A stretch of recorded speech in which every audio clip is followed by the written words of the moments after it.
చదువుకునే మనసు, తెలుసుకునే బుద్ధి చాతుర్యం ఉంటే ప్రతి వ్యక్తి వక్త అవుతాడు, నలుగురికి ఉపయోగపడతాడు.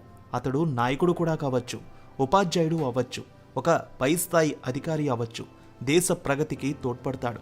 చదువు, బుద్ధి ఈ రెండు ఈ జ్ఞాన సరస్వతి కటాక్షం వల్ల కలుగుతాయి. వ్యక్తి కోరికను బట్టి దేవి కటాక్షిస్తుంది. ఒక సరస్వతే 3 కోరికల ప్రదాత. మరి ఆ సరస్వతి కటాక్షం దక్కాలంటే అది అందరికీ సాధ్యపడకపోవచ్చు. ఎందుకంటే కొందరికి అది జన్మతః వస్తుంది, మరికొందరికి ఎంతో బాగా సాధన చేస్తే వస్తుంది. అసలు ఎందుకు ఇదంతా చెబుతున్నామనేది చూస్తే, ఉత్తరప్రదేశ్లోని జౌన్పూర్ జిల్లాలోని మధుపట్టి అనే గ్రామం ఉంది. ఉన్నది ఇక్కడ 75 ఇళ్ళు.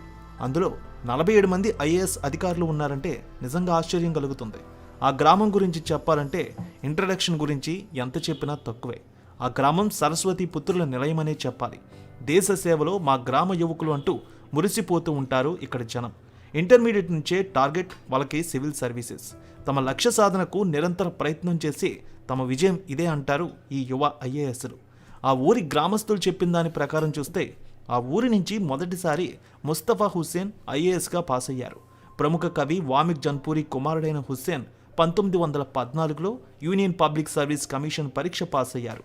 అప్పటి బ్రిటిష్ ప్రభుత్వ పబ్లిక్ కమిషన్ సర్వీస్లో చేరారాయన. అప్పటి నుంచి మదిపట్టి గ్రామంలోని యువకులు చాలామంది సివిల్ సర్వీసెస్లో తమ అదృష్టాన్ని పరీక్షించుకున్నారు. దేశ ప్రగతికి తమ వంతు కృషి చేయడానికి ఎంతో కష్టపడ్డారు. ఈ ఊర్లో చాలామంది చదువుకున్న యువకులు ఇండియన్ స్పేస్ రీసెర్చ్ ఆర్గనైజేషన్, బాబా అటామిక్ రీసెర్చ్ సెంటర్, ప్రపంచ బ్యాంకుల్లో విధులు నిర్వహిస్తున్నారంటే వాళ్ళు ఎంత కష్టపడి ఈ స్థాయికి వచ్చారో తెలుసుకోవచ్చు. రీసెంట్గా కూడా ఈ గ్రామానికి చెందిన కొందరు యువకులు కొత్త రికార్డు క్రియేట్ చేశారు. సివిల్ సర్వీస్ పరీక్షల్లో ఉత్తీర్ణులై ఐఏఎస్కు సెలెక్ట్ అయ్యారు. బీహార్ చీఫ్ సెక్రటరీగా చేసిన వ్యక్తి కూడా ఈ గ్రామానికి చెందిన వారే. ఇది ఈ గ్రామానికి విశిష్టత. ఇక్కడ చాలామంది చదువుకున్న విద్యార్థులు ఇంటర్మీడియట్ పూర్తి కాగానే పబ్లిక్ కమిషన్ సర్వీసెస్కి సంబంధించి ఐఏఎస్, ఐపీఎస్ పుస్తకాలు కొనుక్కొని వాటిని చదువుతూ ఉంటారు. వాటి మీదే ఎక్కువగా దృష్టి పెడుతూ ఉంటారు. అయితే చాలామంది ముందు ఇంగ్లీష్లో వీక్గా ఉండేవారు. కానీ ఇప్పుడు ఇక్కడ ప్రతి విద్యార్థి ఇంగ్లీష్ అనర్గళంగా మాట్లాడతారు. ఎందుకంటే ఇక్కడ హిందీనే ఎక్కువగా చదువుతూ ఉండడం వల్ల వీళ్ళు ఇంగ్లీష్లో పూర్గా ఉండేవారు. కానీ ఇప్పుడు అనేక రకాల పుస్తకాలు తెచ్చుకొని సాధన చేసి ఇంగ్లీష్లో పట్టు సంపాదించుకున్నారు.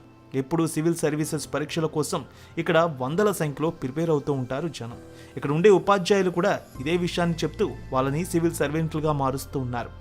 మదిపట్టి గ్రామంలో ఇలా ఐఏఎస్ ఆఫీసర్స్ గ్రామంగా ఇప్పుడు పిలుస్తోంది.